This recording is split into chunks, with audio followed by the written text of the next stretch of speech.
नमस्कार, मैं सतीश कुमार और आप देख रहे हैं रेवाड़ी हलचल। और हम यहाँ खड़े हैं धवाना गांव में। बता दें आपको जानकारी के अनुसार कि धवाना से इस तरफ ये मंदोला को रोड जाता है और ये अपने देसी भाषा में बोलते हैं काठा की ढाणी ये जगह है। और ये ढाणी आपको सामने नजर आ रही है, कैमरा में जरा दिखाई, उस तरफ ये ढाणी है, काठा की ढाणी। और यहाँ पे एक मामला सामने आया है कि यहाँ गोली चलने की बात की जा रही है। हमें जब खबर मिले तो यहाँ पहुंचे। यहाँ काफ़ी लोग यहाँ हमारे साथ बने हुए हैं, उनसे हम बातचीत करवाएंगे कि किस तरह का मामला है, क्योंकि ये पुलिस प्रशासन के संज्ञान में भी मामला जा चुका है। इन्होंने वहाँ पे मुकदमा दर्ज करवा दिया गया है। तो यहाँ इन्होंने बताया है कि यहाँ जब खेत में ये दो युवक काम करने आए तो इन पर गोलियों से वार हुआ है। जैसे तैसे करके इन्होंने अपनी जान बचाई और अब पुलिस कार्रवाई में जुटे हुए हैं। तो हम आए हैं इनसे मिलने की किस तरह का क्या मामला था, तो बात करवाएंगे। यहाँ पूरा परिवार यहाँ बना हुआ है और जो जिनके साथ ये हादसा है वो भी यहाँ भाई बने हुए, उनसे भी हम आपकी बातचीत करवाएंगे कि क्या सच्चाई है और क्या ये मामला था। तो हम बात करवाते हैं भाई नरेंद्र से। नरेंद्र भाई, क्या मामला था, ये किस तरह की वारदात जो बताई गई है कि गोली वगैरह चली है आपकी यहाँ पे, तो कैसे क्या हुआ वो बताएं जरा थोड़ा शुरू से। भाई हम सुबह सतीश दासा लेना आया था जी, और मैं भाई ने मनोज ने दासा ठवा रहे थे और उनके दौरान कमी यहाँ गोली चली। और मैं जब खेत से आया तो सतीश यो मनोज भाई पूरा गाड़ी करने लेटे हुए थे और गोली चल रही थी। जी भाई, जैसे बता रहे हैं कि जब ये खेत में काम करने के लिए आए तो बता दें कि ये गाड़ी पुलिस द्वारा यहाँ रास्ते को खाली करवाने के लिए थोड़ा आगे लिया गया है इसको। मौके पर जब ये गाड़ी थी तो ये गाड़ी यहाँ पे खड़ी बताई है इन्होंने।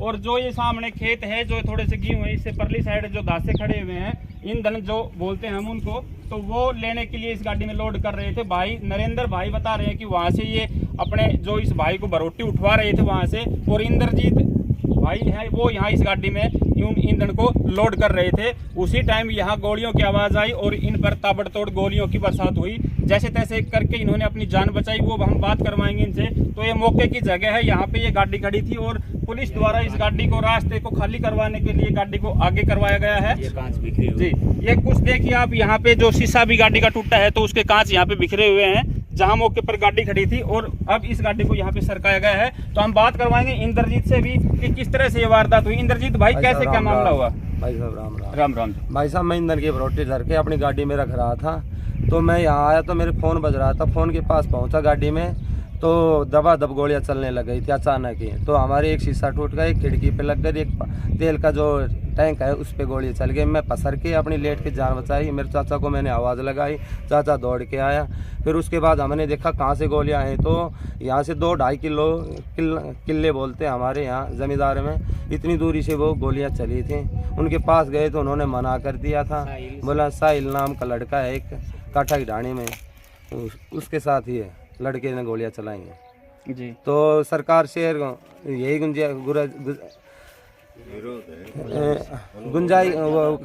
गुजारिश करते हैं कि हमारे ये इस मामले को सुलझाया जाए और हमें कुछ न्याय दिया जाए। आज हमें मौत से सामना हुआ था साक्षात्कार। धन्यवाद जी। देखिए, जैसा कि भाई ने बताया कि इस गाड़ी पे गोलियों से वार हुआ है, वो हम दिखाएंगे आपको।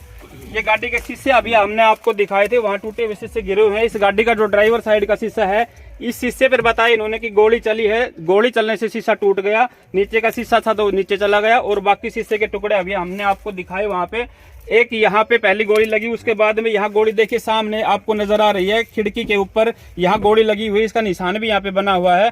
और इससे ऊपर एक तीसरी गोली और यहाँ पे लगी है जो टंकी के ऊपर, ये देखिए बिल्कुल नजदीक से दिखाएंगे कैमरामैन, बिल्कुल आर पार गोली लगी हुई है। यहाँ टंकी के अंदर छेद हो रखा है पूरा।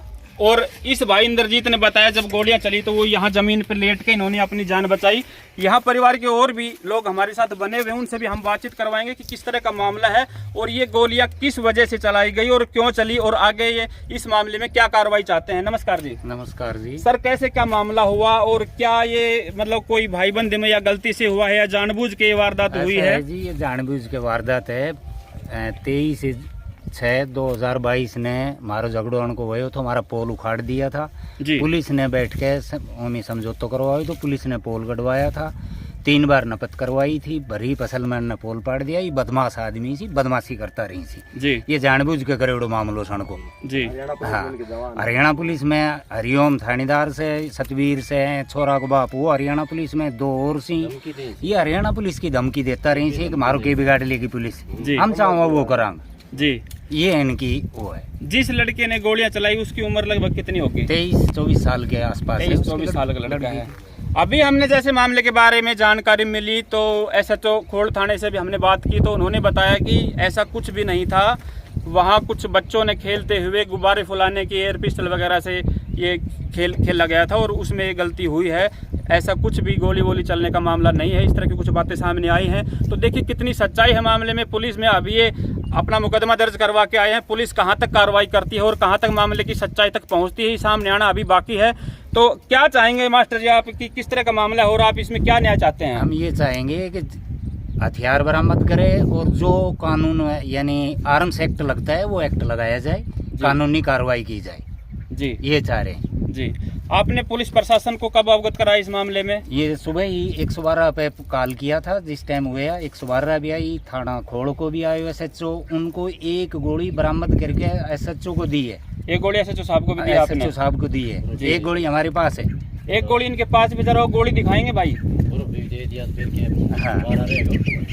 देखिए जो ये व्यक्ति हैं इनके द्वारा बताया गया है कि जो गोलियां इनको बरामद हुई हैं वो एक अपने खोड़ थाना SHO साहब को भी इन्होंने दी है और एक गोली सबूत के तौर पर इनके पास अभी भी यहाँ पे बची हुई है। आप देख सकते हैं गोली का खोल कैसे टिकने के बाद में जैसा हो जाता है, फोड़ी हो रखा है और इनके पास ये सबूत भी है और एक इन्होंने खोड़ थाना SHO साहब को ये सबूत दे दिया है।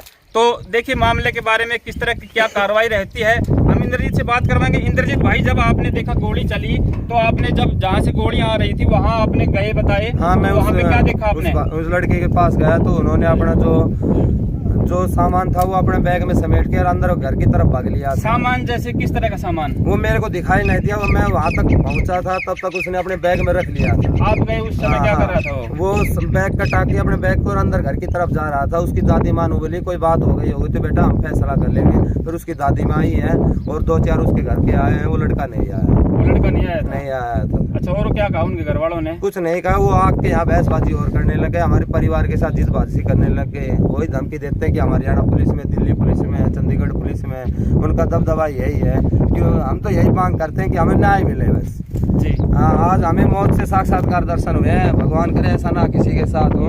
देखिए जैसा कि इन्होंने बताया कि जैसे पुलिस प्रशासन या विपक्ष जो भी वो कह रहा है कि एयर पिस्टल थी, गुब्बारे भरने की जो हवा भरने की जो एयर पिस्टल होती है वो चलाई गई थी। लेकिन दूरी बताएं आपकी यहाँ, जैसे कि इन्होंने बताया 2-2.5 से 3 किलो तक की दूरी है। वो सामने आपको नजर आ रहा होगा। कैमरामैन भाई थोड़ा जूम करके दिखाएं कि करीब 500 या 400 फुट के करीब ये जो पेड़ खड़ा है सामने किक्कर का, इस रास्ते से हम सामने देखते हैं तो वहाँ से ये पिस्टल चलाई गई है और वहाँ से गोली आई है। तो क्या ये सवाल बनता है कि एयर पिस्टल की फायर वार जब टंकी में जिस तरह देखा आपने किस तरह का छेद कर रखा है, क्या इतनी दूरी से इस तरह का छेद हो सकता है? तो ये कहाँ तक मुनासिब है, कहाँ तक इसमें मामले में सच्चाई है? पुलिस मामले की छानबीन में लगी हुई है।